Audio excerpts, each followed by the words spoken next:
Tetapi orang Israel melakukan apa yang jahat di mata Tuhan.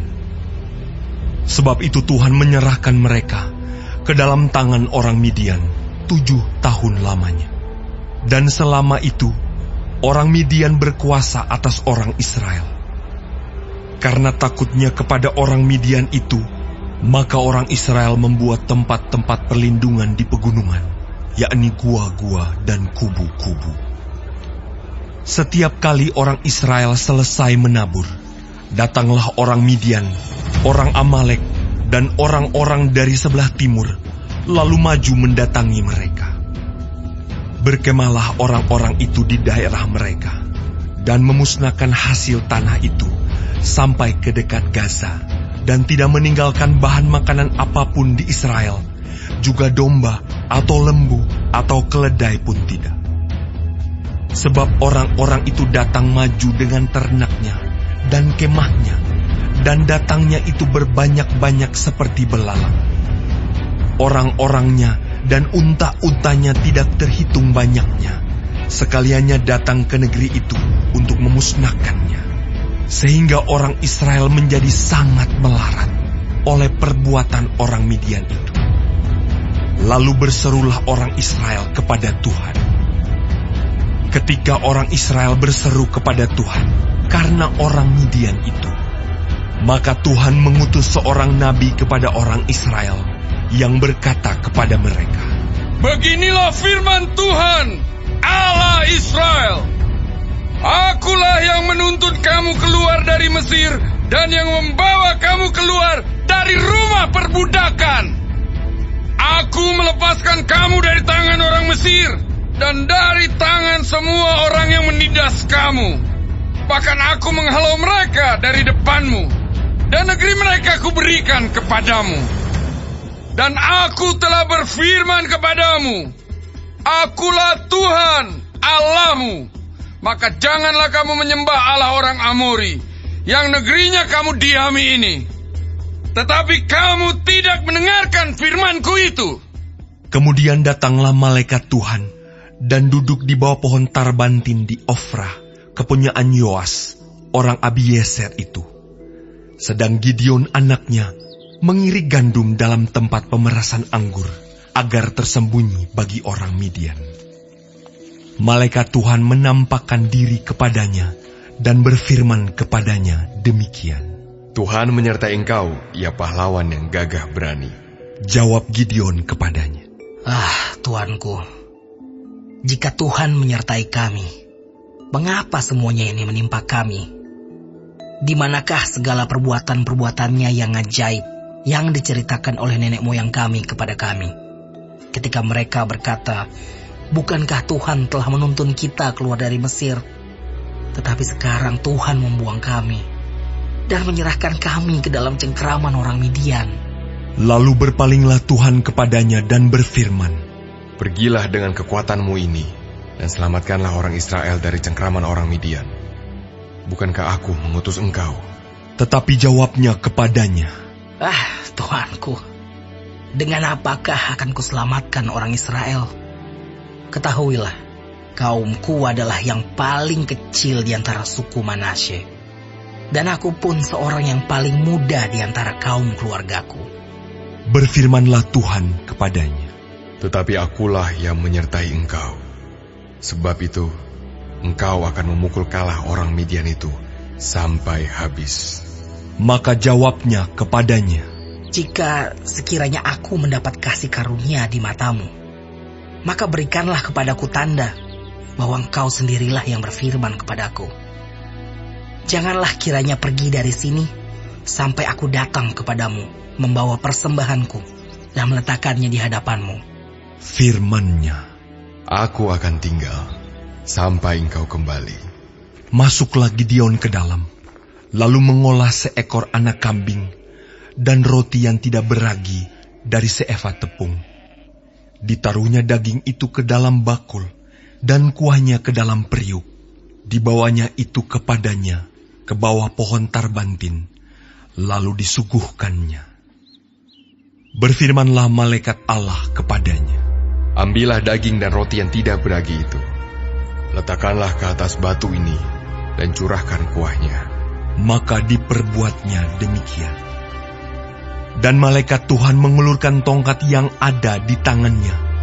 Dengan ujungnya disinggungnya daging dan roti itu. Maka timbullah api dari batu itu dan memakan habis daging dan roti itu. Kemudian hilanglah malaikat Tuhan dari pandangannya. Maka tahulah Gideon bahwa itulah malaikat Tuhan. Lalu katanya, Celakalah aku, Tuhanku Allah, sebab memang telah kulihat malaikat Tuhan dengan berhadapan muka. tetapi berfirmanlah Tuhan kepadanya, Selamatlah engkau, jangan takut, engkau tidak akan mati. Lalu Gideon mendirikan mezbah di sana bagi Tuhan dan menamainya Tuhan itu keselamatan. Mezbah itu masih ada sampai sekarang di Ofra, kota orang Abiezer. Pada malam itu juga Tuhan berfirman kepadanya, Ambillah seekor lembu jantan, kepunyaan ayahmu, yakni lembu jantan yang kedua, berumur 7 tahun. Runtuhkanlah mezbah Baal kepunyaan ayahmu, dan tebanglah tiang berhala yang di dekatnya. Kemudian dirikanlah mezbah bagi Tuhan Allahmu di atas kubu pertahanan ini dengan disusun baik. Lalu ambillah lembu jantan yang kedua, dan persembahkanlah korban bakaran dengan kayu tiang berhala yang akan kau tebang itu.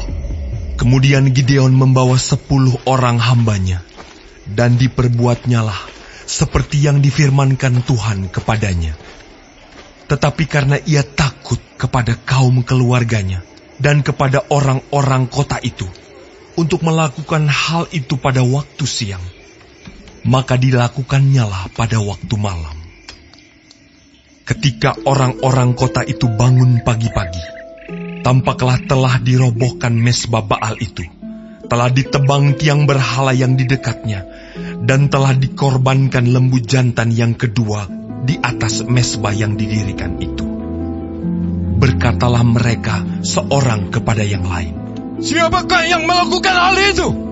Setelah diperiksa dan ditanya-tanya, maka kata orang, Gideon bin Yoas, dialah yang melakukan hal itu. Sesudah itu, berkatalah orang-orang kota itu kepada Yoas, Bawalah anakmu itu keluar. Dia harus mati, karena ia telah merobohkan mezbah Baal, dan karena ia telah menebang tiang berhala yang di dekatnya. Tetapi jawab Yoas kepada semua orang yang mengerumuninya itu, Kamu mau berjuang membela Baal, atau kamu mau menolong dia?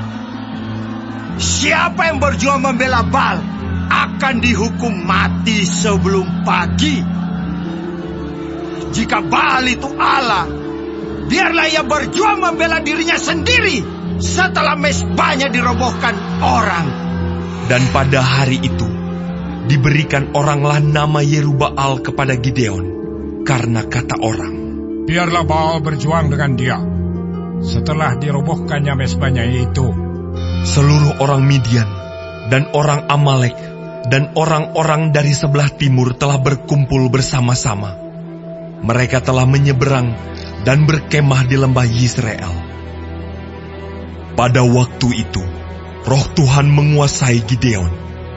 Ditiupnyalah sangkakala dan orang-orang Abiezer dikerahkan untuk mengikuti dia.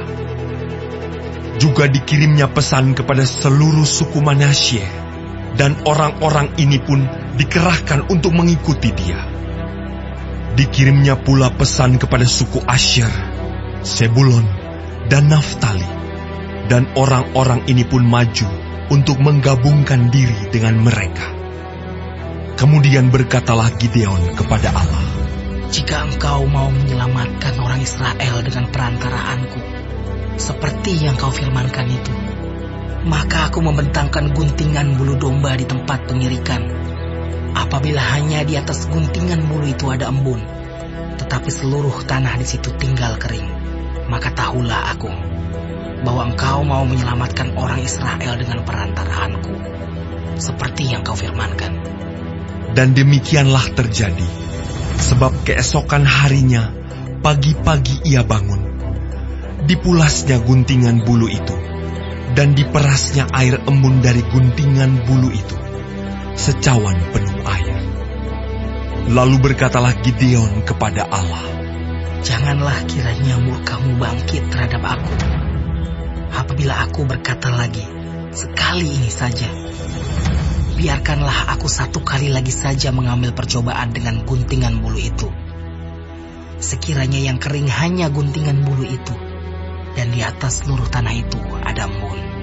Dan demikianlah diperbuat Allah pada malam itu, sebab hanya guntingan bulu itu yang kering, dan di atas seluruh tanah itu ada embun.